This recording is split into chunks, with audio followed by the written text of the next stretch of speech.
Hey everybody, welcome back to Concierge Confidential. I'm your host, Brian Ortega, and today we are doing another hotel highlight. We haven't done a hotel highlight in quite some time, but I'm excited to sort of jump back into these. This week, we're going to be talking about ParkMGM. ParkMGM is the former Monte Carlo property. This is the property that's right next to the Aria, as well as the New York, and also the closest to the T-Mobile Arena. So this is actually a really exciting property. Even if you're not staying here, they have a lot of very, unique things on the inside in terms of restaurants, and also one of the growing premier theater spaces on the Las Vegas Strip. So today we're going to be doing a hotel highlight of ParkMGM. Okay, Ray, so we are back. So we're going to be talking about ParkMGM on today's hotel highlight. So basically, ParkMGM used to be the Monte Carlo property, which opened in the late 90s. And the Monte Carlo itself was actually really, really cool in the front with a beautiful big fountain, which they actually got rid of, and then they had a new entrance. They redid the entrance where they had Diablos and an ice bar, which that property was kind of very much like early 2000s in terms of it was sort of switching from having a theme into being more of a standard looking property. But they've redone the whole thing. Depending on what your tastes are, this might be maybe not your style in terms of the decoration. They really wanted to make it look like a park, hence ParkMGM. So it has lots of floral thoughts. It also has very earthy tones, lots of browns and greens.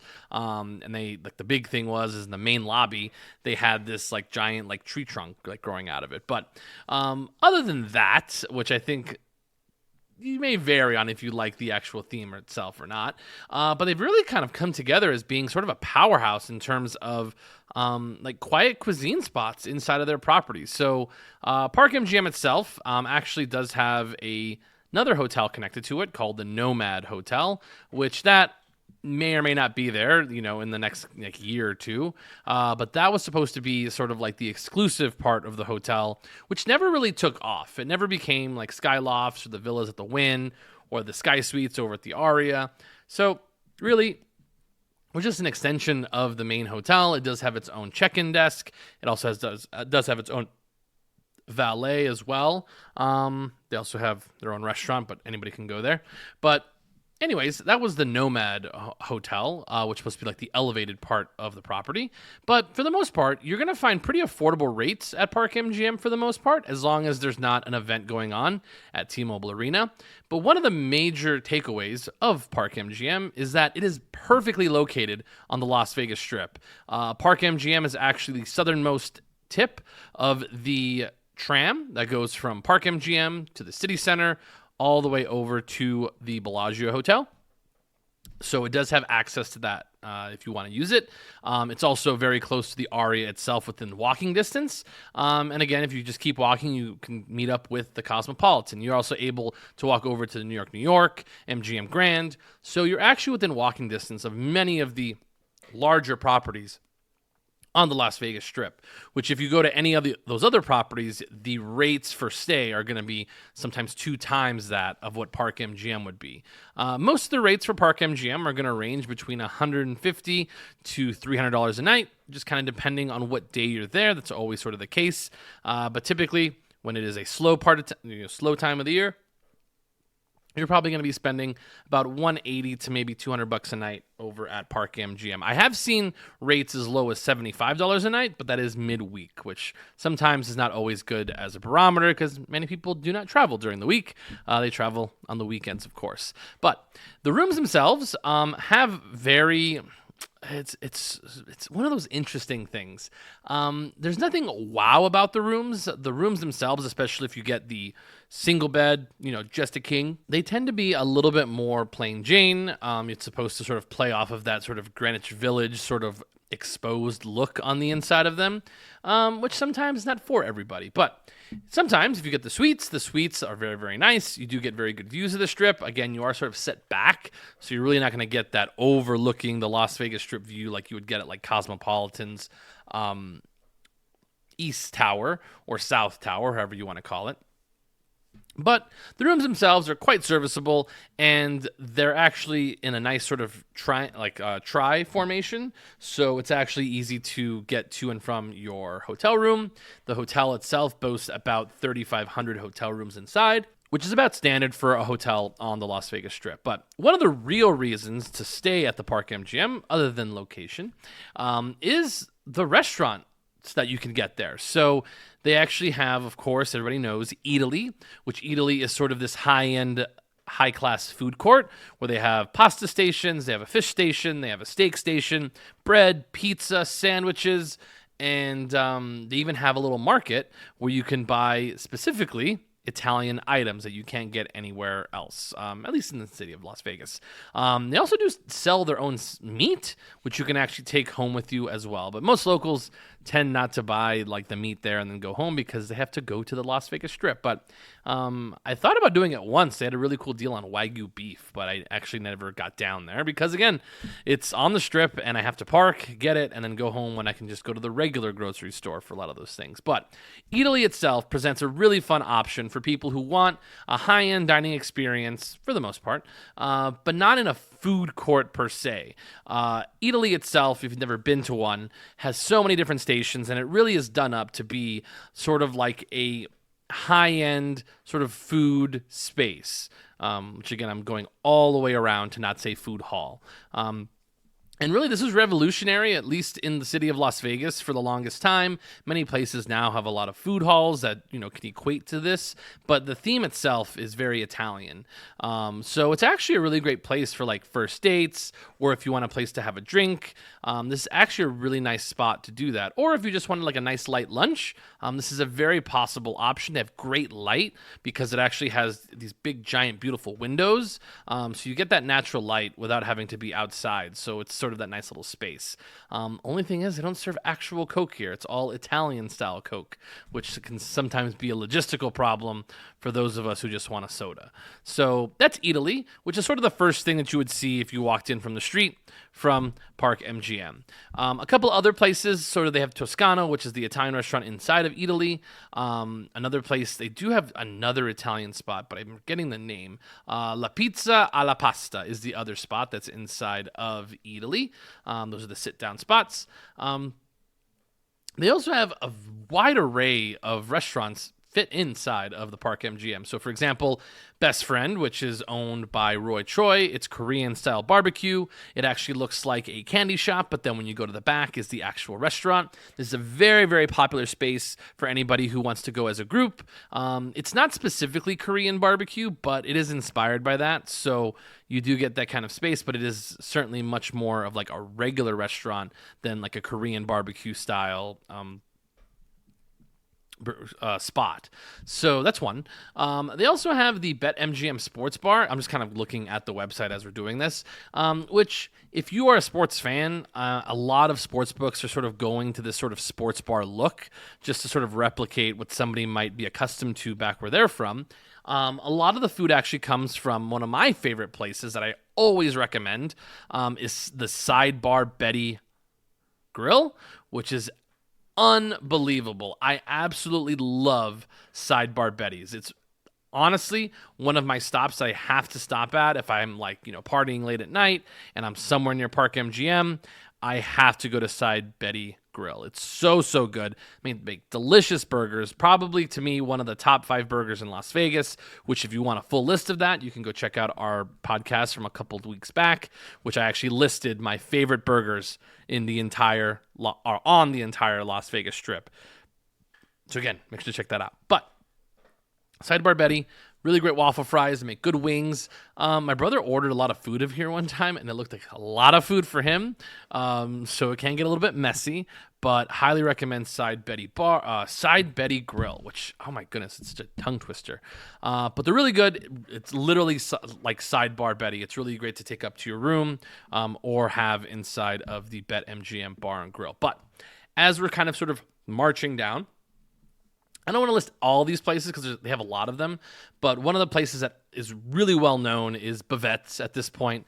Bavette's is their steakhouse on property. It's very, very dark in there, so just keep that in mind. But they have, these big, giant orders of bone marrow.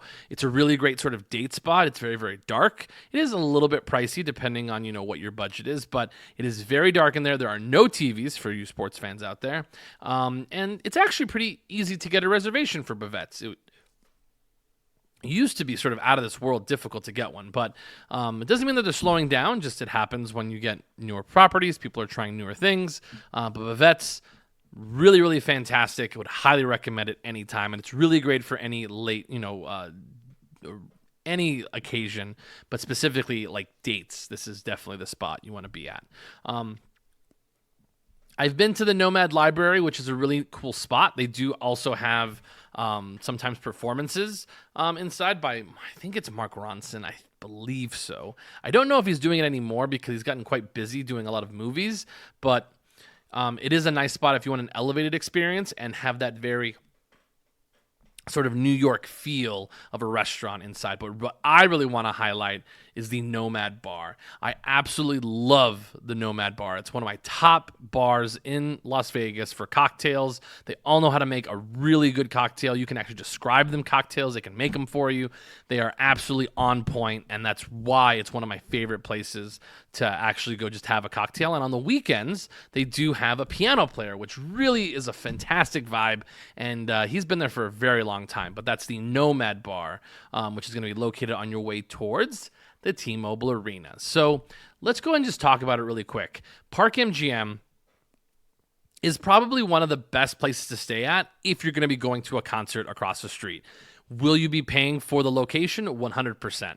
But there's so many things at the ParkMGM, which makes it one of the best places to sort of pregame and then go to the actual arena itself. What's cool about it is that it's also really close to the New York, which does have their outdoor walkway, which has many different restaurants that you can stop at, have a drink pregame before you go into like the hockey game or the concert, which is really nice. But I actually did this one time. So we parked at ParkMGM. I parked at ParkMGM, and I met somebody there. And we ended up, this was my idea because I kind of planned it as I went,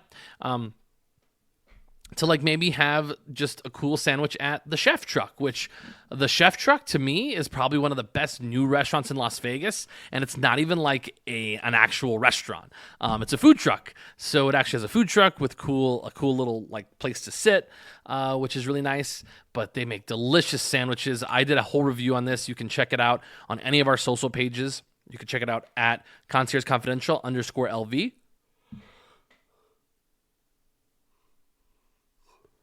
You can also check it out at Keys to Vegas, which is on TikTok. And of course, you can follow me, Brian_Ortega26 for the videos as well. But anyways, the Chef Truck, highly recommend it. The property itself, sort of as we're going into what the property is like, is definitely skewing. Honestly, guys, it can range for everybody. I could say it's for somebody, 25 and up. But I would really say that you want to be maybe a couple or in your 30s or over to really enjoy this property. Just because it tends to move at a little bit more sort of melodic pace. It's not like a fast-paced sort of nightlife heavy property, but you do see it very full in the week, on the weekends, just because the gambling itself is very approachable. They do have $15, $25 tables, and they also have a lot of nice lounges. They have Mama Rabbit, which when it broke onto the scene was one of the most popular, cool spots to go to. They have live music every once in a while. They do have a dance floor. They are a restaurant, but most people go there late night, sort of after they've gone to the Dolby Theater. And I've taken people there multiple times, and they love going there. If you want something more of a nightclub feel, they do have On the Record, which when it opened was this whole sort of weird concept. Essentially, it is now a nightclub that plays hip-hop and R&B music, one of the only places that still does that. And they also have they have like a fun secret room inside of On the Record, which is like a speakeasy sort of style, which is right next to the restrooms, I believe. It also has an outdoor area, which is very, very, well, it's not super unique. I mean, Excess has that. Encore Beach Club obviously is outside. But either way, they do have an outside space with a double-decker bus out there as well. But overall, this is one of the places that also has a theater inside, the Dolby Theater, which is essentially where Lady Gaga performs. I believe we're supposed to have somebody else coming and performing there, but we've had this sort of switch over. Bruno Mars performs there, but they were really booking themselves full for most of the year, but they've now sort of chilled out, and now it's Bruno Mars. Couple touring people will go there. Cher used to perform there, but now it's Lady Gaga's jazz show, and of course Bruno Mars' show as well. But overall, the hotel itself is very clean. You can tell that it's sort of a hotel built in the 90s, early 2000s, but really there's so many restaurant choices on the inside that make this place worth going to. I haven't talked about the pool yet. The pool itself is actually very, very relaxed. They actually have two pools. They have the Nomad pool and the standard pool, which is actually used to be one of the only lazy river spots on the Las Vegas Strip. But overall, ParkMGM, the pool area, much more adult. You're definitely get people who are couples in their 40s, in their 50s, who maybe just want to have a slightly higher energy spot, but not all the way to the point of being like a Mandalay Bay or an MGM Grand. Yeah, they have so many things to enjoy at ParkMGM that I really consider it a very, very good hotel on the Las Vegas Strip. So if you're coming to Vegas and you're wondering like, hey, I want to stay in a nice hotel, but I don't have the money to stay at some place like, say, Bellagio or Aria, I would highly recommend ParkMGM anytime to anybody who asks for it. So, I like this place. It's totally up to you if you want to check it out. I would highly recommend it just because they have so many little nooks and crannies in terms of cuisine. They do have a really good bar at Nomad. They also, I think, have a place called Jasmine, which is one of their center bars, which is sort of a lounge. But Nomad Bar is the one that I always recommend to anybody visiting from out of town. They have many, many other restaurants that I did not list on this podcast, or else it'd be just me listing stuff. But I've had most of the restaurants that are here and would say that it will, stack up to anything anybody might try around the city. So, so we'll call that a day for this particular pod. I do appreciate you guys sticking with us and listening. I have a Patreon page now, just in case you guys wanted to check it out. The Patreon page itself is Concierge Confidential or Keep It Confidential. And also, if you'll find the details on there, but if you become a Patreon, for that month, I'll go ahead and if you ask me a question or send me an email for a question, I'll go ahead and answer it here on the pod, and also throw out your social if you'd like, and of course your name if you'd like that as well. So again, thank you so much for anybody who supports. Thank you guys so much for listening as well. It's always nice getting feedback from you guys. That's always really great. But again, thank you so much for listening. Hopefully I'll see you on your next trip to Las Vegas. If you come in town, come say hello, and remember, keep it confidential.